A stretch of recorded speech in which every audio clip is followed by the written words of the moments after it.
town got its hustlers, the Bowery got its bumps. 42nd Street got Big Jim, a walker, he a bull shooting son of a gun. Yeah, he big and dumb as a man can come, but he's stronger than a country horse. And when the bad folks all get together at night, you know they all call Big Jim Boss just because.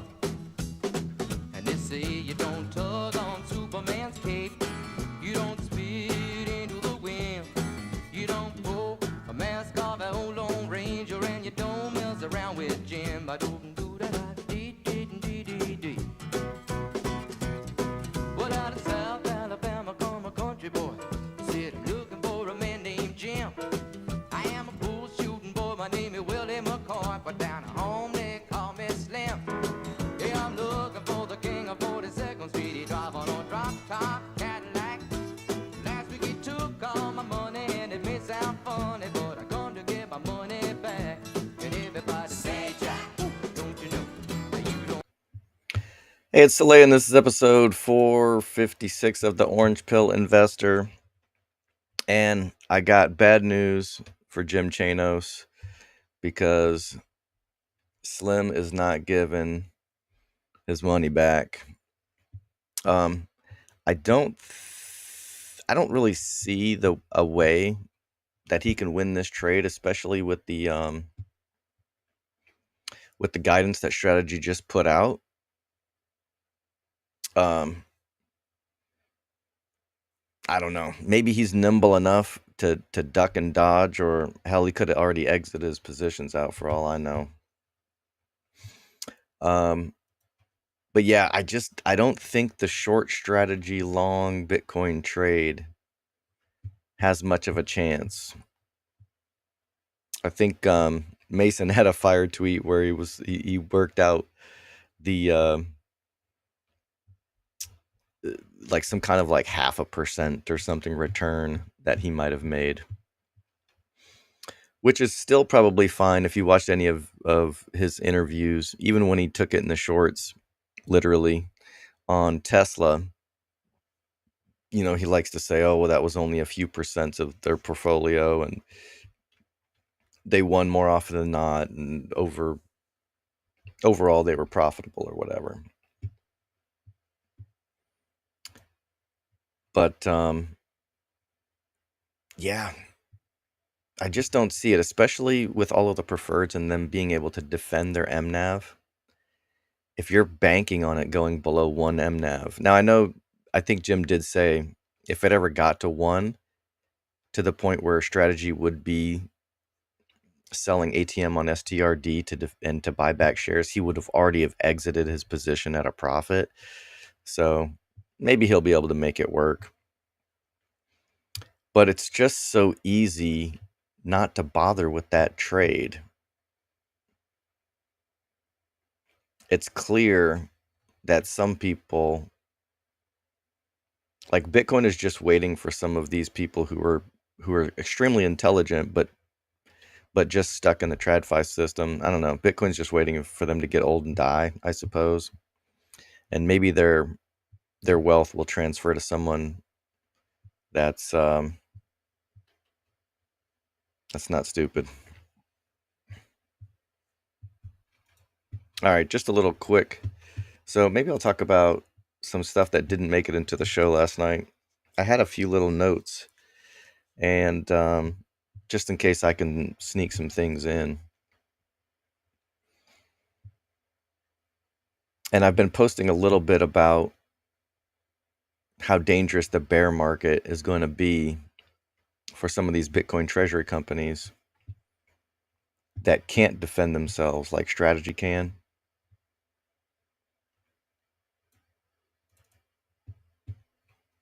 And the way that I kind of think about it is, like, it was hard for Strategy to survive the bear market last time, and they had a lot of inferior tools at their disposal. The convertible bonds were accretive, but I think that maybe one of the first deals they had, their Bitcoin was encumbered, so that was kind of a drag, or that was a risk, and I don't believe they've ever taken that risk again. they had the convertible bond traders, selling the vol. So every time strategy would pump, they'd be more than happy to short it. And I don't know if they're supposed to. I can't imagine that they really care if they drive the price down, and probably are trying to do it on purpose. Whereas when strategy hits the ATM, they're supposed to be in there with that VWAP or whatever the hell it's called, and they're supposed to be in there kind of like silently selling and trying not to move the market. Whereas the arb traders, they're more than happy. They might be more than happy to just shit on the price and then buy it back cheaper. So they're not necessarily the best partner, I guess, in the deal. You get the money and you get to buy the Bitcoin, but then the arb traders are kind of working against the common holders. What's up, Trollstein? Yeah, back above 400 feels good.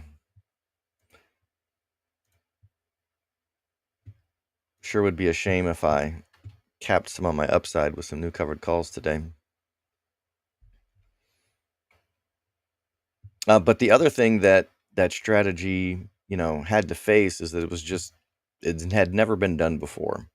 So I kind of think of strategy as the lead bicycle in a bicycle race, or like when you get behind a semi and you just get in there, you just start drifting behind them. You can actually get better gas mileage that way. So the Meta Planets and the other companies can just ride in strategy's wake and let them take on all the headwinds. But it's another matter to try to pull out on your own and then try to pass strategy. They've already got a huge lead. And so it's difficult enough to just win a foot race against someone else who's already a lap ahead. But once you stop drifting behind them, now you're like in strategy's wake. So you've got to fight through all of their normal challenges, but you've also got to beat strategy. Like you're just not trying to survive and profit. Now you're trying to beat someone that's so far ahead that what does it say? You can't even see them in the rearview mirror through a telescope. That's kind of how Tesla is right now with their profit margins on their EV sales and their race to solving generalized autonomy for vehicles. So anybody looking for the new Tesla, it's not only do you have to survive, but you also have to survive while Tesla exists. And Jeff kind of made a good point, though. It's more like all of the Bitcoin treasury companies are not competing against each other as much as they're competing against the entire TradFi world that doesn't own Bitcoin. And it kind of makes sense because it's like we're all stacking sats, but we're not competing against each other. Every time we buy Bitcoin, we are, or especially when you get off zero, you're joining the network, and that makes the network stronger. So every time a treasury company becomes a Bitcoin treasury company, they join the network of treasury companies. And hell, you might even get like a sailor might retweet your purchases, shit like that.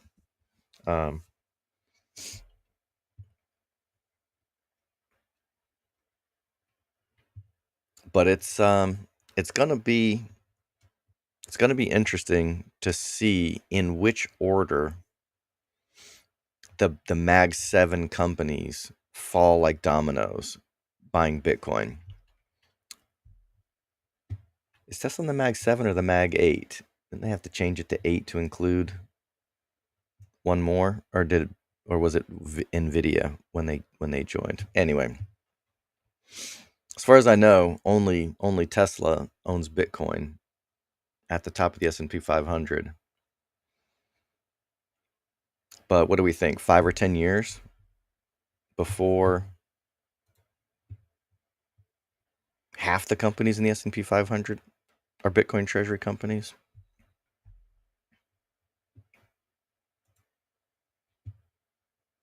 It's probably going to be one of those gradually then suddenly deals. All right. I think that's all I wanted to talk about before I make some trades. And we're up 5% today. And I had left a little bit of room in this account to add a couple of covered calls. I have 1,400 shares. And a quick point about, I guess some people took my show yesterday to be a little bit more bearish than I had intended. And I was talking about entering the presumed Bitcoin bear market with a much smaller strategy position than I had previously intended. I had wanted to go into the bear market with like 3,000 strategy shares. And I think I mentioned yesterday that maybe I would do more like 70-30, or I can't remember if I even said maybe even 80-20. But let's just say I trimmed that position by, down to 30%. That would be going into the bear market with 1,000 shares of strategy. And if strategy's price is cooking around $1,000 a share, that would still be taking $1 million worth of strategy potentially into the bear market. And if Bitcoin and strategy crash 50 to 75%, that's putting a quite a big chunk at risk. So I'm not so sure that that's quite as bearish as some people maybe thought it was supposed to sound, but maybe it is.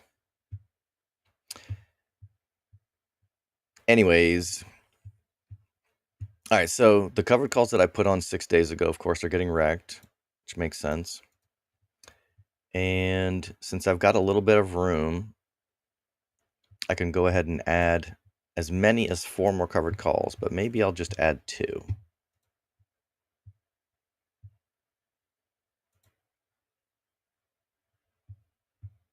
No, I don't want to update the web page. All right, so I'm just going to go out to basically the expected move.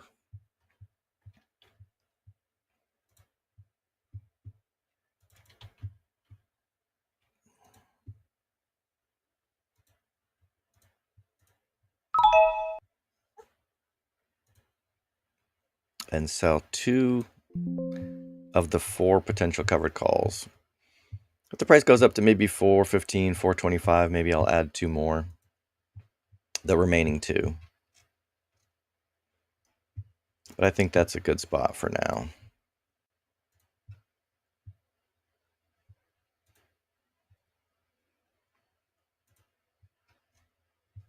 Where are they? Here we go.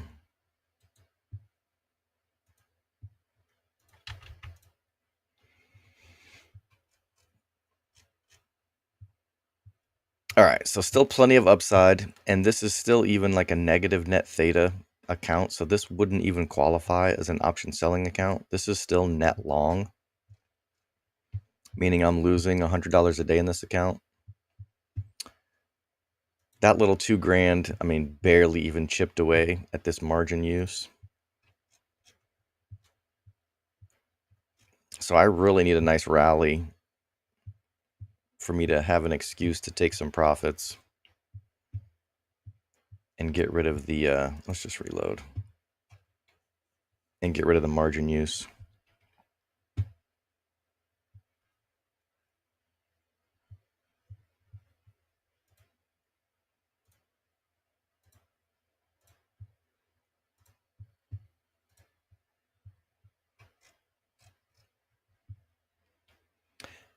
I thought it was a pretty good show last night.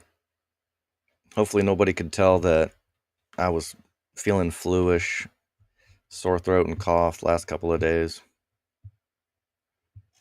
My voice probably sounded like I was trying to imitate Ben. It's getting nice and low and sultry, but that was only because I was being attacked.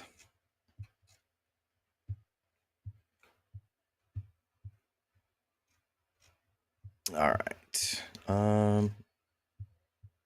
Where's all of my... Yeah, here's all my long calls.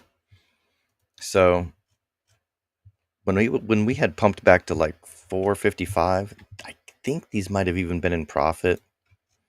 It'd been nice to have hedged those out. So my December 1080s down 50%. January 890s, I bought these like near the top, so these are just absolutely getting crushed. Would be nice to get a nice little rally and at least, breaking even at this point would kind of be a disappointment. But these bad boys have been open for 280 days. So quite the roller coaster for those bad boys.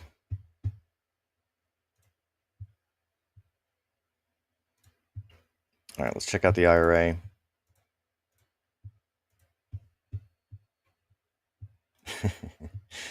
A steak a day keeps the flu away. Yeah, well, 2 or 3 steaks a day should... Yeah, that's like the first time I've really gotten sick other than like very quick bouts of COVID in the last several years. Like when the whole house gets sick, I'll feel a little funny for like 24 hours, and then I'm usually good to go. But somehow they got me this time.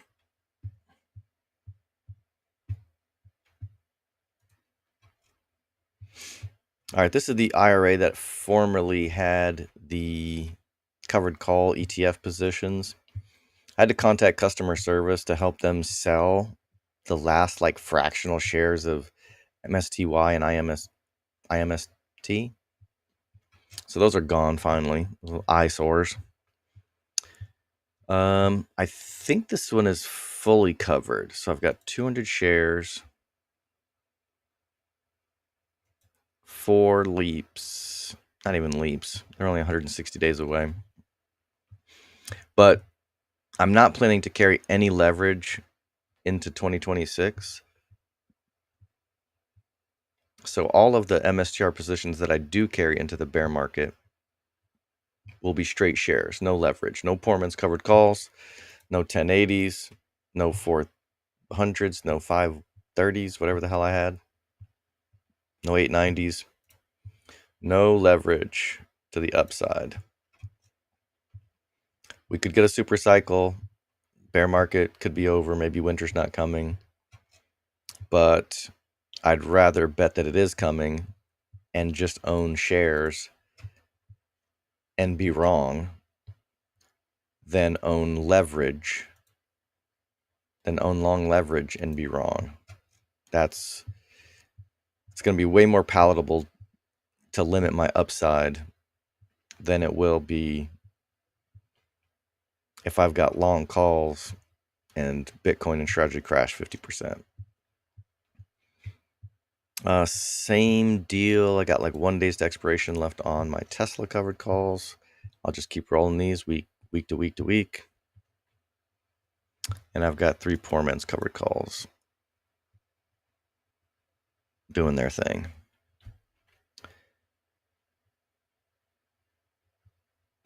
All right, cool. Nothing to see here. I think this is my allowance. Yeah. 2 Poorman's covered calls. I may get stuck, closing these together if I can't roll for a credit. We'll see. I've been trying to dollar cost average like a mofo into the December 1080s. So even if we get the slightest little pump, these will potentially be in profit. So that'll be a nice change from all of the other 1080s that I've purchased in the last 6 months getting wrecked. All right, the challenge account. All 4 covered calls are covered. So I got paid $447. That means my break even is $404.47. So we'll see how that works out.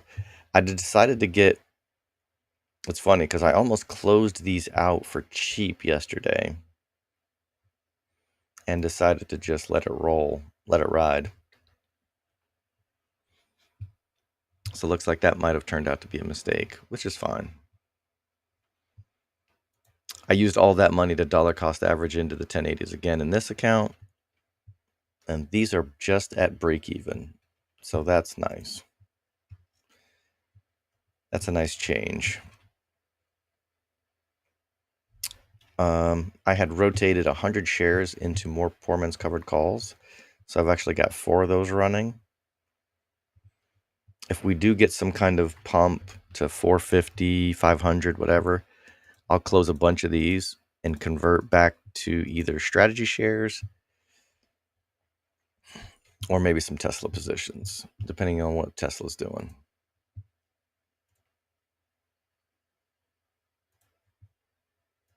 I've been thinking a lot lately about whether never sell your Bitcoin is a real thing or should be a real thing.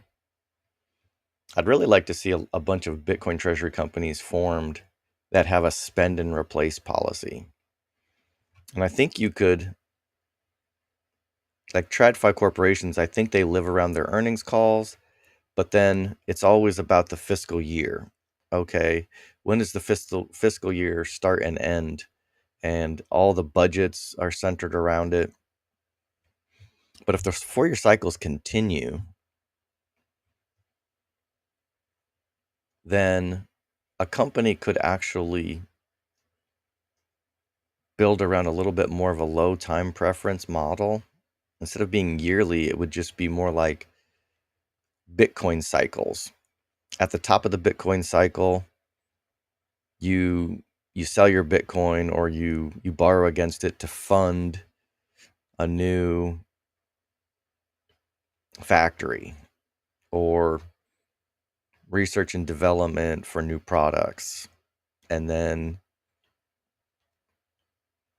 there's a lot of upfront costs, and you do that when Bitcoin is pumping. And then maybe during the 18 months when Bitcoin is in a bear market, you don't mind as much because you've used that money at its most effective. And then maybe you start printing with your new factory during the bear market, and the profits that you're now starting to recoup from that expense, now you can buy cheap sats at the bottom of the bear market.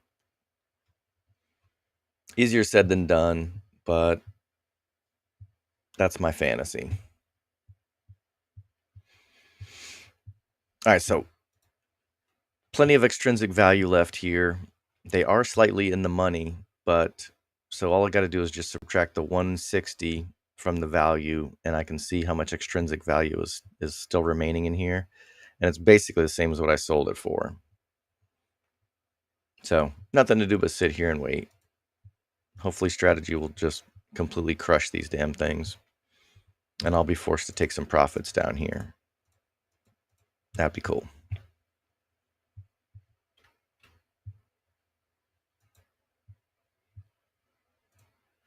All right, so that's the last account on Tasty.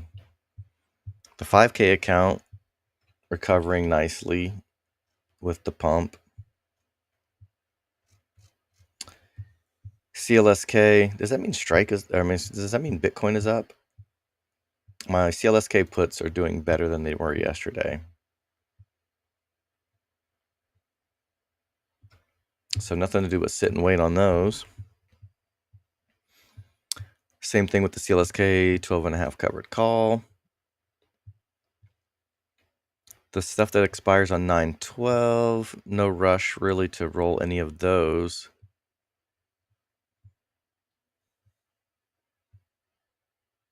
$9.19, same story.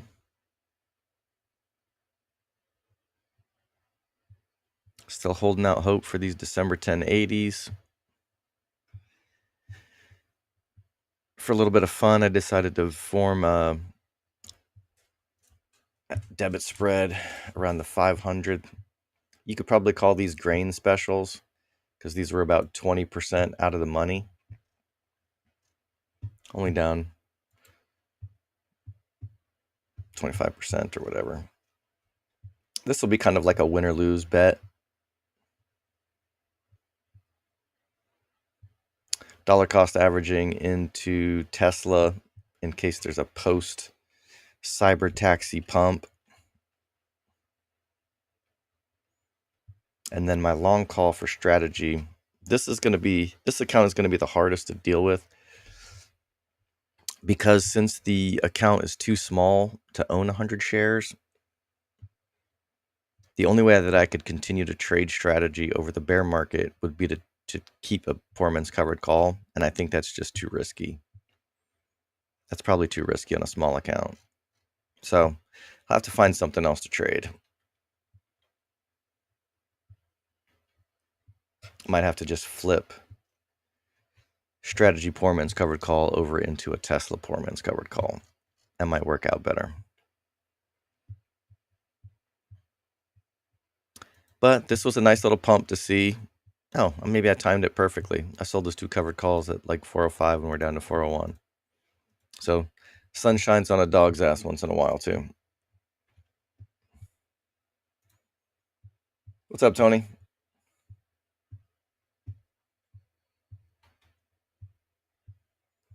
I should be a little bit more hyped, right? With the price pumping. But I really just need to get out of here and hit physical therapy and jump in the sauna. All right, if you got any questions, throw them in the chat. Otherwise, we'll call it a day. Let me see if I've got any more notes that didn't make it into the show last night.